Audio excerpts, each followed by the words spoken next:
Galette des Aujourd'hui, c'est rois à galette des table. rois, les amis. N'hésitez pas à vous abonner. Moi, je vous dis à tout de suite pour les ingrédients. Tout d'abord, les amis, voici quelques matériels qu'il nous faudrait pour réaliser notre galette des rois. Voilà, ici, j'ai présenté à peu près un peu des bases, comme les pâtes à douille, le fouet, vous voyez, un zesteur, un pinceau, un petit couteau, et puis voilà, une petite douille unie. Et on a un sec. Ensuite, nous allons réaliser de la frangipane. Ici, il nous faut 140 g de poudre d'amande, 130 g de sucre sémoule. Ici, j'ai 6 g de mélange de maïzena et de la, comment on appelle ça, et de la farine. Voilà, vous voyez, j'ai fait 3-3. 2 œufs. On va utiliser un citron pour le zeste. 140 g de beurre fondu, mais pas totalement. On va faire le beurre pommade. 60 ml de lait. On a, en plus des 2 œufs, on a 13 g de jaune d'œuf, 10 g de sucre. Ici, nous avons de l'arôme vanille. On mélange l'arôme vanille et le rhum pour ceux qui le souhaitent. Sinon, ici, je mets que de la vanille, moi. Premièrement, nous allons porter ébullition notre lait. On va faire une petite mini crème pâtissière. On va prendre notre jaune, ajouter le sucre sur notre jaune d'œuf. On va mélanger ensemble comme ceci. Nous allons venir ajouter 6 g de notre mélange. Ici, j'ai mis 3 g de maïzena, 3 g de farine, pour rappel. On va mélanger. Voilà, on mélange l'ensemble comme ceci. Pendant que le temps que notre lait est en train de bouillir, on va bien mélanger. On va obtenir un mélange comme ceci. Voilà, on va rajouter un peu l'arôme vanille.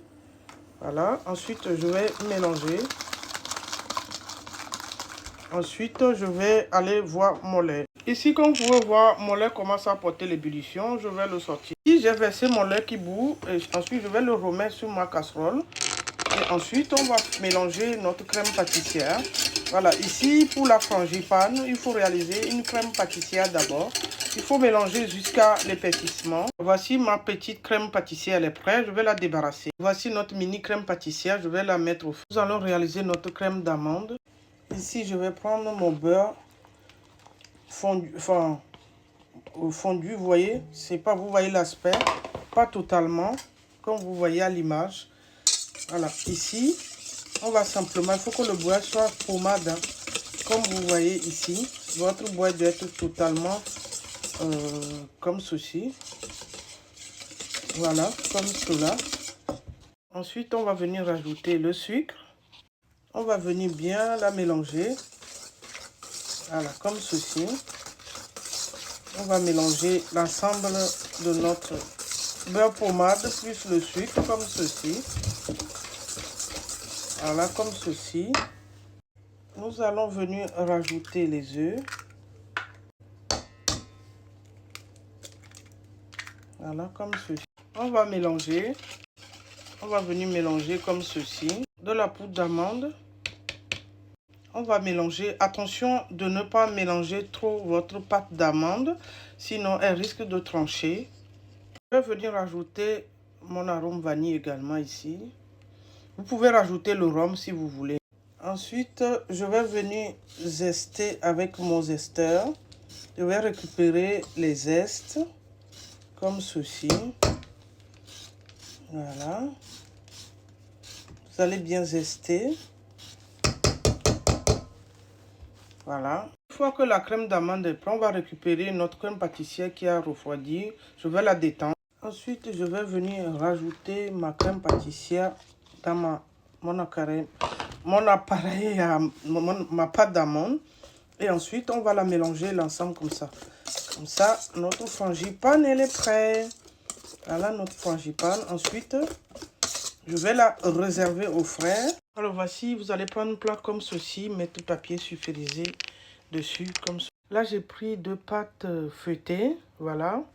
Je vous montrerai comment on fait la pâte feuilletée, mais dans cette recette, je vous montre. Vous pouvez prendre 2 pâtes feuilletées comme ça. Vous allez simplement venir poser votre premier disque comme ceci.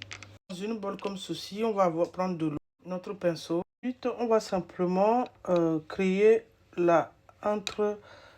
on va badigeonner rond, pas tout au bout, hein, juste faire sortir la couleur blanche, là, c'est-à-dire le gluten, faire travailler le gluten Pas tout au bout, hein, juste la limite là où notre crème va délimiter parce que en fait la crème va pas arriver jusque là. La crème va être juste au milieu là. Je sais pas si vous voyez bien. Voilà, vous voyez. Je vais prendre ma poche à douille, je vais mettre mon appareil. Ensuite, on va venir simplement. Voilà. Attention de ne pas trop aller, il faut garder au moins 2 cm. Sinon après, ça risque de déborder votre, comment on appelle ça. Limite s'il reste, vous mieux encore rajouter votre appareil dessus. Voilà, comme ceci à peu près. Attendez. Voilà, ici, on va continuer comme ceci. Voilà, comme vous voyez, n'hésitez pas à le mettre au-dessus. Voilà, pour qu'il y en a bien. Voilà, comme fève, j'ai pas de fève, donc du coup, je vais mettre un dragée dedans comme ceci. Voilà, vous avez vu, la crème, elle n'est pas remplie à rebord. Vous avez vu comment j'ai placé. Hein. Ensuite, nous allons récupérer notre deuxième feuilletée. On va venir la mettre au-dessus. Oula, oups. Il faut bien la mettre au-dessus comme ceci. Bien. Voilà. Ensuite, ici, je vais venir simplement. Voilà. Retirer. Alors, premièrement, on va simplement chasser l'air. C'est-à-dire, vous allez simplement appuyer là et chasser l'air. Voilà, tout doucement, pas trop fort. Voilà. L'air qui est ici, vous allez simplement venir appuyer légèrement. Voilà, pour délimiter. Vous voyez, comme ceci. Mon four qui est chaud aussi, qui me fait pi depuis tout à l'heure. Ensuite, je vais simplement venir prendre ma grille là et appuyer comme ça, vraiment pour découper parfaitement la longueur souhaitée. On obtient un rond comme ceci. Maintenant, je vais l'entailler avec l'arrière de notre couteau. Comme ceci, vous allez l'entailler comme ceci, vous voyez.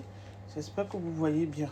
Vous voyez, ça donne ça. Je vais casser un œuf pour badigeonner sur la première badigeonnage sur ma pâte. Alors, je vais badigeonner, pas beaucoup, hein, juste un peu. Premièrement, on ne va pas badigeonner tout autour, sinon votre pâte ne va pas lever par là.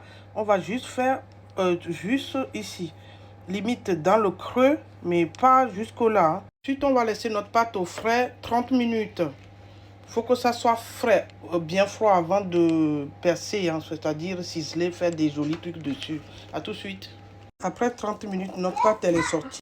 Ensuite, les amis, je vais la badigeonner une deuxième fois. Hein.